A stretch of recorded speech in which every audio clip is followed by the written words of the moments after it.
Hello everyone. So I'm very excited. Today I'm going to be giving you some tips. I've already shown you on previous videos on how to water, and today I want to show you basically how to do a simple log of your waterings. That way you can keep track and you can see what works for you and what doesn't, because there are many factors that affect the needs of each plant. And one of the huge factors is basically where you live. So if you live in a place or your window where you place your plant gets so much sunlight um, per day, that's going to determine how fast your plant's going to dry out, your house temperature, all that stuff. So it's important to keep track so you learn by yourself your own watering schedule, and you with time gain experience, so when you get other plants then you're able to maybe repeat the process, or you're able to learn from your previous watering logs what worked and what didn't, and so on. So as an example, this plant was I got it on April 2nd. Here, I'll show you the dates here. And the first time I watered it was on April 27th with fertilizer. The second irrigation was May 23rd with clear water. That was 4 weeks after. And the next watering took about a little bit over 2 weeks, and that was also clear water. Okay, so I've only watered it 3 times since I got it on April 2nd, and today is June 15th. So you can see these plants don't need a lot of water,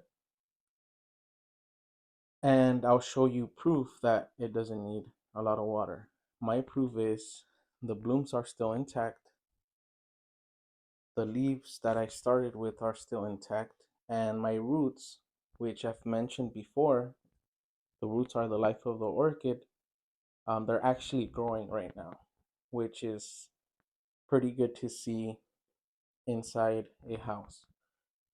It is easy for people to grow these in an orchid farm or a nursery, whatever you want to call it, because they have the right conditions. These plants usually grow about um, really warm temperatures, something that you won't have inside your home. Um, at least it's not desired. So they grow them for an average of 80 to 82 degrees temperature Fahrenheit. Um, so maybe a minimum of 78 degrees, and I'm pretty sure you don't want that inside your home. So that being said, if your roots are growing in your house, then you're doing a good job of watering and fertilizing. So I'm going to show you the roots as the proof that they are growing. I'm going to take this plant out of the ceramic pot,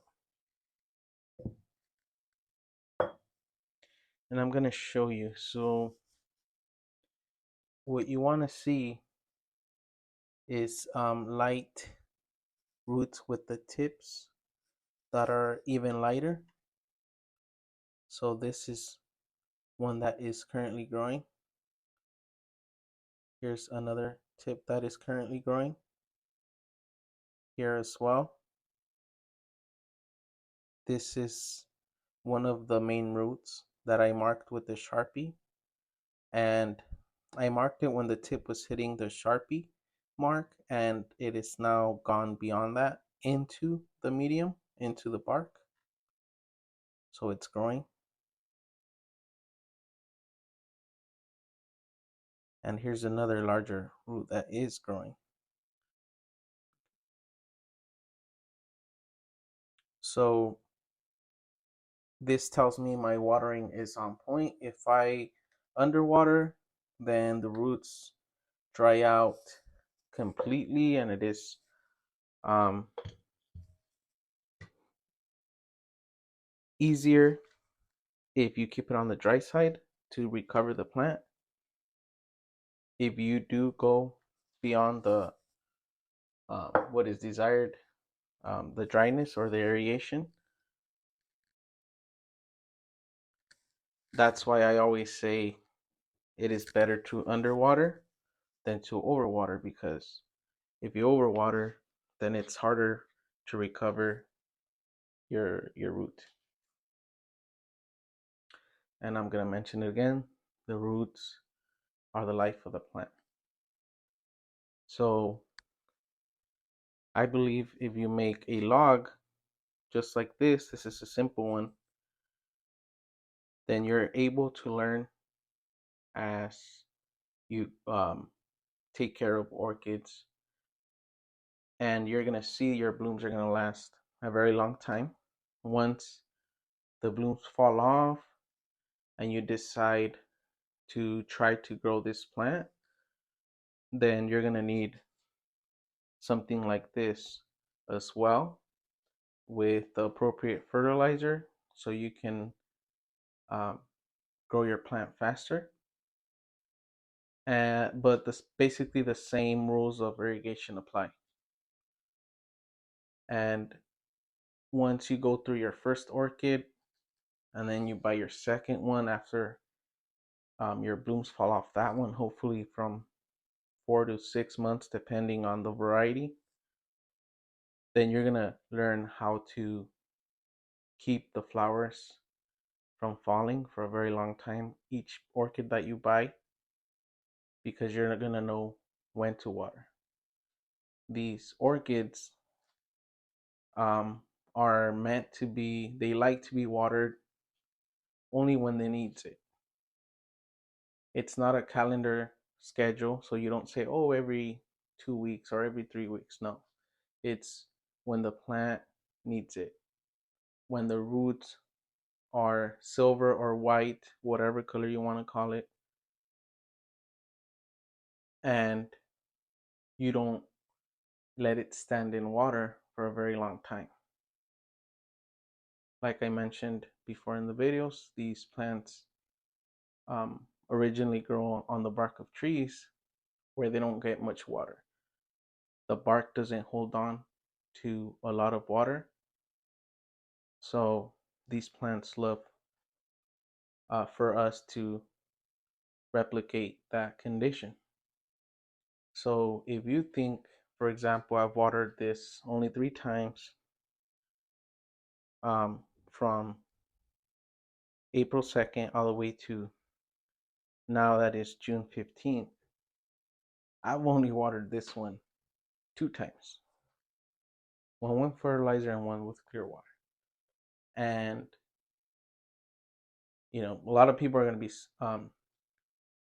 a skeptic, but if you follow this process, this watering process, then you're going to see it's true. So even this one, right before I started recording, I checked it and I was expecting it to need water, and it's barely on the bridge of needing water. But you can see, look at that, you can see the new roots, right? So that means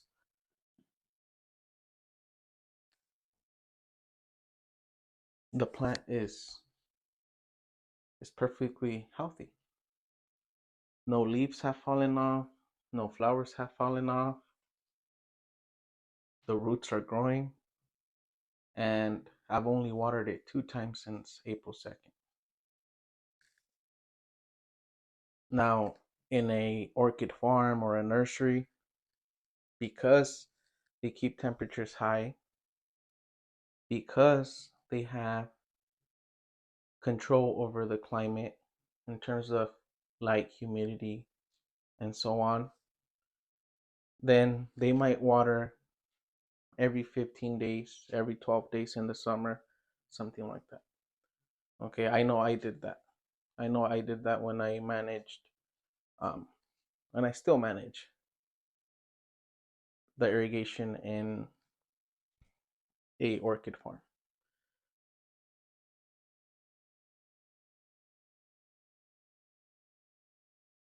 and that's how you water it. I've seen videos where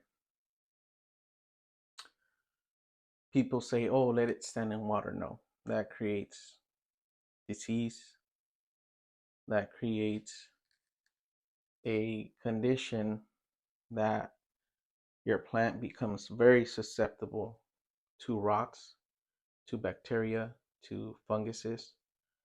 So you don't want to do that. If you look at these plants, they look disease free. So that's what you want. That's how you keep your plant alive. So I know there's a lot of videos out there as to recovering your dying orchid and this and that. But I believe if you buy a healthy orchid at the store, you should be able to maintain your flowers easily for 4 to 6 months. And I mean, that's keeping a plant with flowers. You only need to buy 2 to 3 plants per year. And if you know how to take care of that, then you save a lot more than you trying to recover your plant, because if your plant is dying, you're probably going to take over a year. You are going to take over a year recovering the roots, recovering the leaves, and then getting it to bloom. That's going to take over a year. So you're best off starting clean, starting the right way. And starting the right way means managing your irrigation.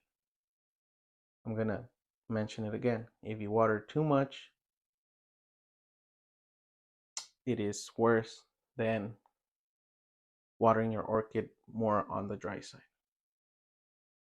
Okay, so hopefully this helps you. I believe this is the best way for you to maintain your flowers intact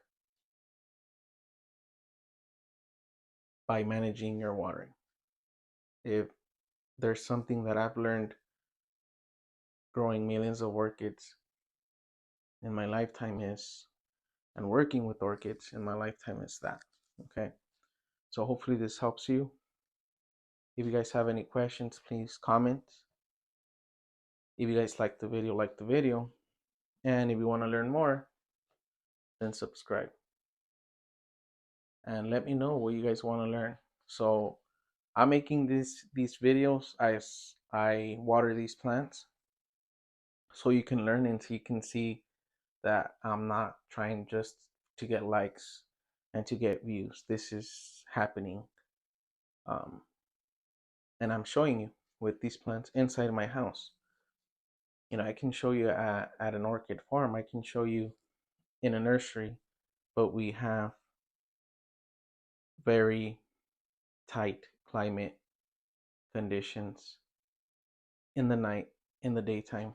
So we're able to do it easy compared to doing it at home. But that's why I started making these videos, because it is possible to do the same things, just a little slower because you don't have the right conditions at home, but it's still possible.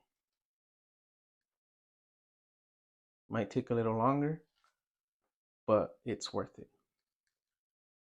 So that's the end of the video. I hope you liked it, and leave a comment if you guys have any questions.